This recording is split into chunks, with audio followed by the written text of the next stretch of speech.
Pelindung tampan. Halo. Kali ini kita akan melanjutkan cerita pelindung tampan. Jika kalian menyukai cerita ini, jangan lupa tinggalkan jempol dan komentar. Agar Mimin semangat update bab selanjutnya. 4544-4546 Bab 4544 Split Action. Landon Sen khawatir, senior Xuan Xiao, meskipun Sang Daoling telah meninggal, Tai yang asli belum muncul, untuk berjaga-jaga. Sebelum Landon Sen selesai berbicara, Xuan Xiao menjawab, jangan khawatir, Nyonya Tai harus tinggal di alam suci Kunsu sebagai pelindung Yuan Shi Tianzun, dan tidak akan pernah meninggalkan Kunsu dengan mudah dalam waktu singkat.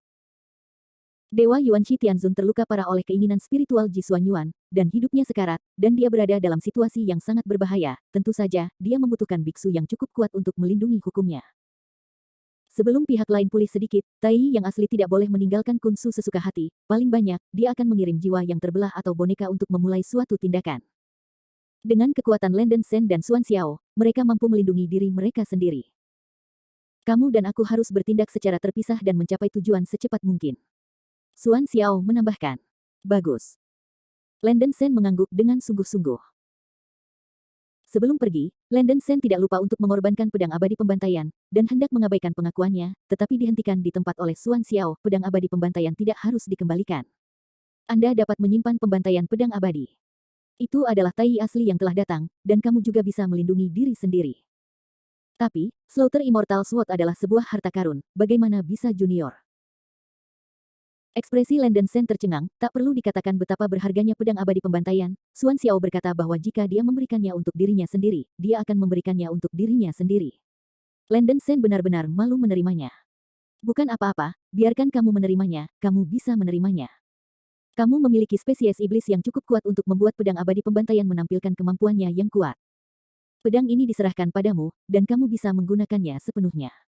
Tapi kamu perlu tahu bahwa pedang abadi pembunuh ini adalah pedang yang sangat ganas. Dibutuhkan seorang master dengan pikiran yang cukup kuat untuk mengendalikannya. Kamu tidak boleh tenggelam dalam kekuatan ganas pedang ini. Jika kamu ingin mengendalikan pedang ini dengan sempurna, Anda perlu menggunakan benih sihir yang kuat. Kekuatan-kekuatan dan akan memaksanya untuk menyerah, dan kemudian pedang abadi pembunuh ini dapat menggandakan kekuatannya. Xuan Xiao mengingatkan. Mendengar apa yang dikatakan Xuan Xiao, ditambah perasaannya sendiri sebelumnya, Landon Sen mungkin juga bisa menyadari bahwa pedang pembantaian abadi ini adalah tipe yang kuat ketika kuat. Jika watak dan keinginan pembudidaya cukup kuat untuk menekan keganasan di pedang abadi pembantaian, dia akan dikenali oleh pedang abadi pembantaian dan memungkinkannya untuk menggunakan kekuatan yang lebih besar. Sebaliknya, jika karakter dan kemauan kultivator tidak cukup kuat, ia akan ditelan oleh kekuatan ganas yang dibawa oleh pedang abadi pembantai itu sendiri, dan menjadi orang gila yang hanya mengetahui pembantaian. Terima kasih senior Xuan Xiao atas saran Anda, junior ini mengerti. Landon Sen melipat tinjunya dan berterima kasih padanya. Xuan Xiao berkata dengan acuh tak acuh, baiklah, ada hal lain yang ingin kamu katakan, nak, cepatlah dan katakan. Setelah kamu selesai berbicara, kamu dan aku akan bertindak secara terpisah. Landon Sen tiba-tiba teringat bahwa Hou Yi pernah berkata bahwa mungkin dia bisa menggunakan cahaya Buddha dalam relik Buddha untuk mendesak lempengan batu Buddha kuno untuk memasuki dunia Mongolia. Dia memberitahu Xuan Xiao tentang tablet batu Buddha kuno dan fakta bahwa dia telah memperoleh relik Buddha. Generasi yang lebih muda menyerap lempengan batu Buddha kuno di Lingshan, dan sekarang mereka telah menerima relik Buddha. Saya tidak tahu apakah senior Xuan Xiao tahu cara memasuki dunia Mongolia. Tanya Landon Sen tegas. Xuan Xiao berpikir sejenak, dan berkata, sekarang setelah Anda menerima relik Buddha, jika Anda dapat mengubahnya menjadi kesadaran fisik dan sangat memperkuat akar kebijaksanaan Anda sendiri, Anda mungkin dapat mengaktifkan batu tulis Buddha kuno. Tetapi saya tidak berani membuat pernyataan tentang hal ini. Bagaimanapun, bahkan Buddha Lingshan yang lama pun tidak dapat mendesak lempengan batu Buddha kuno. Apakah itu bisa berhasil tidak diketahui. Tetapi Buddhisme selalu memperhatikan takdir pertemuan. Jika Anda memiliki kedalaman hubungan dengan Buddha, Anda harus tetap memilikinya. Bukan harapan kecil. Singkatnya, ketika Anda memiliki waktu luang, Anda dapat mencoba menyerap relik Buddha ini, yang dengan sendirinya akan sangat bermanfaat bagi Anda, Xuan Xiao menyarankan. Landon Sen mengangguk sedikit, dan hanya bisa menunggu sampai ada waktu untuk mencoba menyerap relik Buddha. Setelah berbicara sebentar, Landon Sen pada dasarnya tidak memiliki keraguan.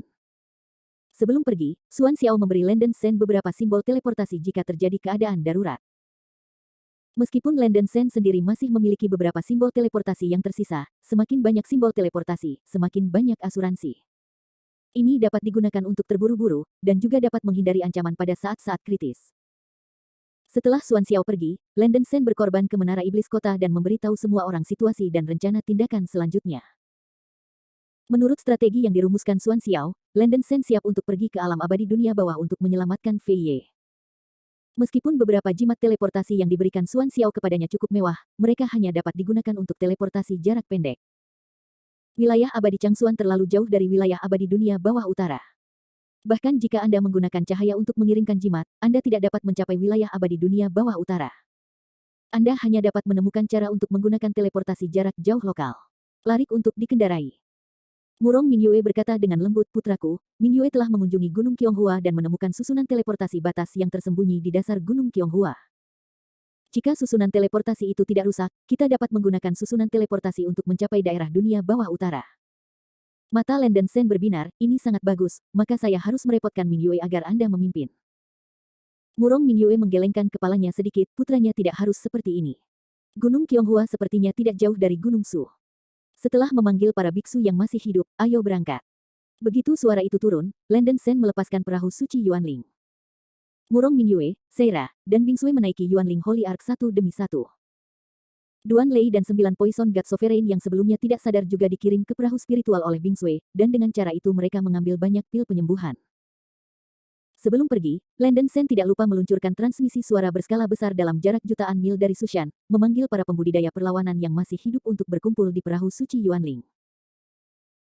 Faktanya, para pembudidaya perlawanan yang telah terdampar di Sushan tidak sepenuhnya mati, misalnya, 7 orang bijak Sushan dan 5 tetua Zoroaster, serta beberapa dewa Luo Tianxiang dengan keterampilan budidaya Susan dan Zoroastrianisme yang tinggi, selamat. Hanya saja jumlah yang selamat hanya beberapa ratus orang, selain itu hampir semua biksu tewas dalam serangan sebelumnya dari kesaktian dan penghancuran diri binatang raksasa Kyongki tersebut. Setelah mendengar teriakan Landen Sen, para biksu yang masih hidup tampaknya melihat secercah harapan, dan terbang menuju langit di atas Gunung Su di mana ledakan itu ditekan, dan menaiki perahu suci Yuanling. Sebagian besar biksu ini juga terluka dalam berbagai tingkat, dan ekspresi wajah mereka agak menyedihkan. Landen Sen mengedarkan teratai api glasir berwarna di tubuhnya, melepaskan api glasir berwarna dalam jumlah besar, dituangkan ke dalam tubuh yang terluka, dan dengan cepat menyembuhkan luka mereka. Menyaksikan puluhan ribu pasukan elit, hanya beberapa ratus orang yang tewas. Menyebabkan tragedi seperti itu, Landen Sen benar-benar tidak tahu bagaimana meminta maaf, hanya merasa tidak tahu malu menghadapi biksu perlawanan. Suasana di perahu roh juga sangat khusyuk, tetapi tidak ada yang akan menyalahkan Landen Sen, lagi pula, tidak ada yang menyangka bahwa dia akan tiba-tiba menghadapi serangan tingkat itu sebelumnya. Bahkan tanpa kepemimpinan Landen Sen, tinggal di Yang Jiaoshan cepat atau lambat akan dihancurkan oleh penerjemah dan tentara pendidikan, dan itu akan menjadi lebih memalukan dan menyakitkan. Dalam suasana khusyuk, perahu suci Yuanling terbang dengan kecepatan penuh ke arah Gunung Qionghua dengan semburan cahaya hitam. Bab 4545 Leaving Changxuan Immortal Realm. Di bawah perawatan Landen Sen, Duan Lei dan 9 Poison God Sovereign terbangun satu demi satu, dan Landen Sen memberitahu mereka apa yang baru saja terjadi. Itu masalahnya. Sen telah menyebabkan Sushan dan pasukan kultivator Zoroastrian menderita kerugian yang begitu besar, dan dia benar-benar malu dengan dua rekan Tao itu. Landen Sen tampak bersalah, dan membungkuk ke arah Duan Lei dan Dewa Racun Jiu Lord untuk meminta maaf. Duan Lei menyeret tubuh yang terluka dan buru-buru membantu Landen Sen, berkata, Taois Sen tidak perlu menyalahkan dirinya sendiri. Jika kamu tidak melawannya dengan keras, bagaimana aku bisa menunggu hidupku? Kejadian ini bukan salahmu, dan Taois Sen tidak perlu meminta maaf. 9 Poison God Sovereign juga berkata, ya, meskipun begitu banyak orang telah meninggal, tetapi mampu melenyapkan Zhang Daoling, pelakunya, juga merupakan berita bagus untuk domain Immortal Changxuan. Duan Lei juga mengangguk dengan perasaan yang dalam. Para pembudidaya di perahu roh mendengar bahwa guru penginjilan yang suci telah dibunuh oleh pembunuhan, dan wajah mereka menunjukkan ekspresi lega. Pada saat yang sama, mereka mengungkapkan rasa terima kasih dan kekaguman kepada Landen Sen. Aku tidak tahu apa rencana kedua teman Tao itu selanjutnya. Landen Sen bertanya. Duan Lei menghela nafas lega, dan sepertinya melepaskan semua yang ada di dalam hatinya. Dia mengepalkan tinjunya ke arah Landen Sen dan berkata, Gunung Su sudah tidak ada lagi, dan Duan tidak punya tempat lain untuk pergi sekarang. Jika rekan Sen Dao bersedia menerima, Anda mungkin juga membiarkan Duan mengikuti Anda. Jika rekan Sen Dao dapat menggunakan Duan, dia bisa mengatakan bahwa definisi Duan sangat diperlukan. Orang tua itu juga bersedia mengikuti fellow Sen Daois. 9 Dewa Racun berbicara hampir bersamaan. Keduanya jelas mengerti bahwa dunia nyata abadi telah menjadi pemandangan seperti itu, dan sangat mudah berada dalam bahaya saat berakting sendiri, jadi lebih baik mengadakan grup untuk kehangatan. Dengan kepemimpinan orang yang cakap seperti Landen Sen, mereka masih bisa melihat secercah harapan di masa depan. Landen Sen mengepalkan tinjunya dan berkata, saya dihargai oleh dua Daois. Sen mengatakan itu. Mulai sekarang, semua orang akan menjadi teman, terlepas dari satu sama lain. Jika Anda ingin pergi, Sen tidak akan pernah menghentikannya.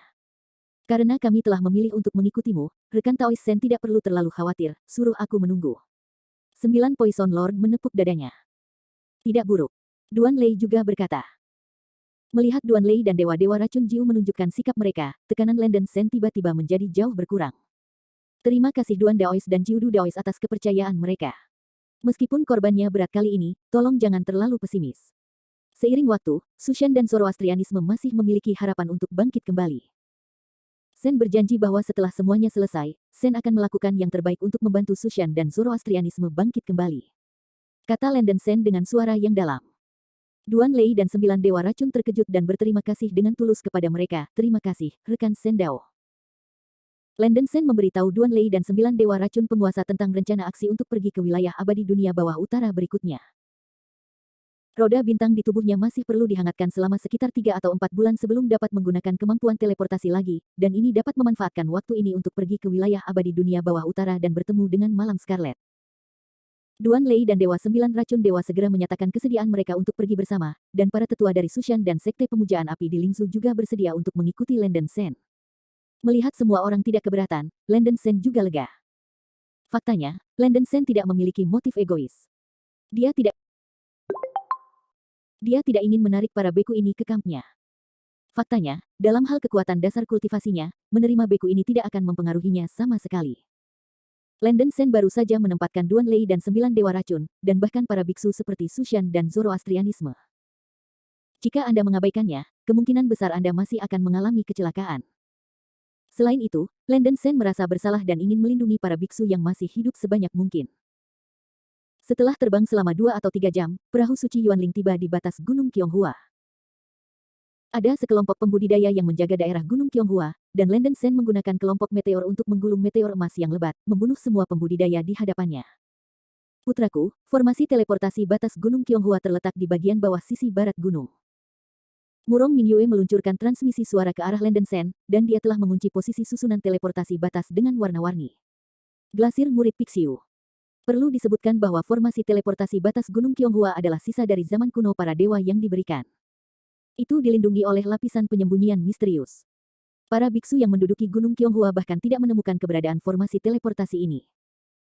Di bawah bimbingan Murong Minyue, tabut suci Yuanling memunculkan cahaya hitam pekat dan langsung menuju ke tanah di sisi barat Gunung Qionghua. Bum bum bum. Kekuatan tabut suci Yuanling luar biasa, dan itu langsung berjalan, dan segera tiba di sebuah gua bawah tanah jauh di dalam tanah. Gua itu digali secara manual dan diselimuti oleh larangan penyembunyian yang kuat. Landen Sen menembakkan cahaya sihir yang membakar bulan di telapak tangannya, menembus batasan melalui celah, menarik tabut suci Yuanling, dan dengan lancar memasuki gua bersama para pembudidaya. Gua ini sangat luas dan tampaknya merupakan jalan rahasia yang tersisa dari zaman kuno. Terdapat platform batu besar di bagian terdalam dari jalan rahasia.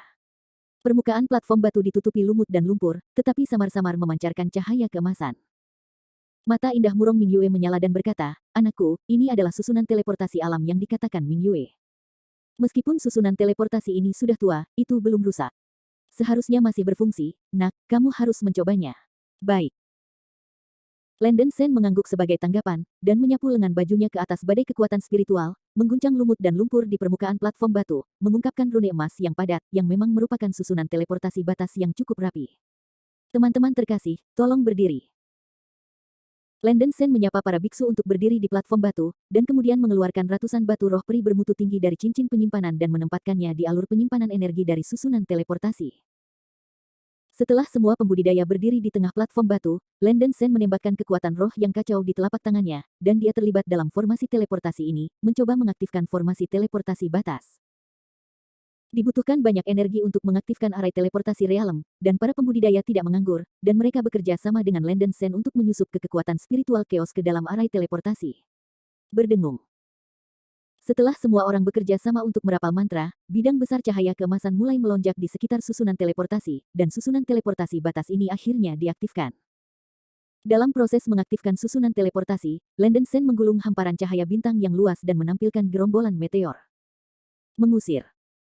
Di antara lampu listrik dan batu api, meteor emas besar terkondensasi di atas kepala, memancarkan cahaya keemasan matahari yang cerah. Landon Shen menabrak segel, dan meteor emas yang mengambang itu jatuh perlahan. Setelah sekitar 2 atau 3 menit, itu akan jatuh ke dalam susunan teleportasi dan menyebabkan ledakan besar. Mata Duan Lei dan Dewa Racun Jiu bersinar, dan mereka harus mengagumi pikiran cermat Landon Shen. Untuk menghindari mengungkapkan keberadaannya, memang perlu untuk menghancurkan susunan teleportasi batas ini agar benar-benar nyaman. Sebelum meteor emas mengambang jatuh, susunan teleportasi alam diaktifkan terlebih dahulu, dan kekuatan teleportasi yang besar menyelimuti para pembudidaya, dan mereka memindahkan mereka dalam sekejap. Setelah puluhan napas. Ledakan. Dari dasar Gunung Qionghua, terdengar suara keras seperti goncangan bumi, gunung runtuh, dan puing-puing beterbangan. Bab 4546 Temple of Goddess. Wilayah abadi dunia bawah utara sangat luas dan tidak terbatas. Itu adalah wilayah abadi dengan wilayah terluas di dunia abadi sejati, yang seluas ribuan wilayah abadi Tianmu.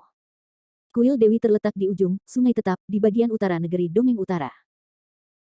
Bahkan jika seorang beku tiba di wilayah abadi dunia bawah utara, dia harus menghabiskan waktu terburu-buru yang tak terhitung untuk mencapai istana Dewi. Selain itu, setelah perang kehancuran, hanya ada sedikit formasi teleportasi di wilayah dunia bawah utara, dan perjalanan melalui wilayah dunia bawah utara menjadi sangat memusingkan. Faktanya, karena transportasi yang sangat tidak nyaman, wilayah abadi dunia bawah utara telah berevolusi menjadi tempat sepi di dunia abadi sejati setelah perang kepunahan, dengan sumber daya pelatihan yang sangat sedikit. Para pembudidaya alam bawah yang membubung ke wilayah abadi dunia bawah utara akan terjebak di sini hampir selamanya, tidak dapat berdiri selamanya. Sebelum Bailan memberikan peta rincin wilayah dunia bawah utara, Landon Shen, menurut lokasi di peta, kemungkinan besar akan mengunci lokasi teleportasi di perbatasan utara wilayah dunia bawah utara, sehingga waktu tempuh bisa lebih lama. Dipersingkat sampai batas maksimal. Dengan susunan teleportasi batas Gunung Qionghua, Landon Shen dan para pembudidaya datang ke perbatasan utara wilayah abadi dunia bawah utara. Desir-desir. Landon Shen dan para pembudidaya terlempar ke luar angkasa, dan dengan cepat jatuh ke bawah. Setelah menghilangkan pusingnya sejenak, Landon Shen mencoba menstabilkan sosoknya, hanya untuk menemukan bahwa ruang sekitarnya sangat terdistorsi dan rasa penindasan sangat kuat, dan tubuhnya merasakan kekuatan jatuh yang parah. Landon Shen melepaskan kekuatan spiritualnya yang kacau dengan semua kekuatannya, hampir tidak menstabilkan sosoknya, dan tangan kiri dan kanannya mengambil keuntungan dari sisi jatuh Murong Mingyue dan Seira. Tetapi para beku lain tidaklah mudah, sebagian besar tetua Shushan dan Zoroastrianisme tidak dapat menahan kekuatan yang jatuh ini dan terus jatuh. Dan tepat di bawah, ada sungai hitam besar yang gelap seperti tinta, dan permukaan sungai memancarkan udara hitam yang mengepul, yang sepertinya mengembunkan udara kotor, udara kematian, dan udara jahat antara langit dan bumi. Styx. Landon Shen mengangkat alisnya, tidak heran jika ruang di sini begitu kacau sehingga mereka benar-benar berteleportasi ke langit di atas Styx. Styx adalah tengara terkenal di dunia bawah utara, dan merupakan tempat terlarang yang terkenal di dunia bawah utara. Nenek moyang Styx dari tahta suci, kuil Styx, berada di ujung Styx. Styx ini ada seperti parit menuju candi. Ruang di sekitar Styx sangat kacau, dan para biksu di bawah Daluo Jinxian tidak bisa terbang sama sekali di Styx. Selain itu, air sungai Styx mengandung energi mati yang berat, yang dapat merusak daging dan jiwa yang hidup, bahkan Luo Tianxiang akan berdampak. Selain itu, Styx mencakup area yang sangat luas, dan ada sejumlah besar, Northern Underworld Behemoth, di area tersebut, yang akan selalu menyerang penyusup. Secara keseluruhan, untuk biksu biasa, Styx setara dengan jadi Heavenly Moat dan tidak dapat dimasuki sesuka hati. Melihat bahwa para pembudidaya tidak dapat menahan tekanan ruang di wilayah Styx, mereka semua jatuh ke Styx, segera mengorbankan tabut suci Yuanling, dan mendesak mereka dengan seluruh kekuatan mereka. Ledakan. Bahtera suci Yuanling terangkat ke langit, seperti awan hitam tebal yang mengalir ke permukaan sungai, menangkap banyak biksu yang jatuh satu persatu, mencegah semua orang jatuh ke sungai. Air sungai Styx tidak memiliki daya apung sedikit pun, dan perahu suci Yuanling di bawah semua orang benar-benar mengapung dengan mengandalkan sejumlah besar kekuatan spiritual kacau yang disediakan oleh Landon Shen. Landon Shen memeluk Little Gentle Murong Mingyue dan mengapung di atas perahu suci Yuanling. Putraku, apakah ini Styx yang legendaris? Bingsue tidak bisa membantu bertanya. Ini adalah pertama kalinya dia melihat pemandangan yang begitu aneh, tapi ingatan dan kognisi dari pencarian jiwanya untuk beberapa saat berisi deskripsi tentang Styx. Ya, kami telah mencapai tujuan kami. Landon Shen melihat sekeliling dan menghela nafas lega, untungnya, tidak ada penyimpangan di lokasi transmisi. Saat ini, Anda hanya perlu melakukan perjalanan ke utara, dan Anda harus dapat mencapai kuil Dewi di peta. Landon Shen membalikkan tangannya untuk mengorbankan Tianji Sinan, bersiap untuk menemukan arahnya. Pada saat ini, au-au. Dua raungan binatang buas tiba-tiba datang dari sungai di kejauhan, yang langsung membangkitkan kewaspadaan semua orang. Saya melihat dua raksasa hitam besar datang melalui gelombang. Salah satu raksasa itu adalah raksasa bermata satu dengan taring besar, dan yang lainnya adalah anjing raksasa hitam dengan tanduk perak untuk pertama kalinya.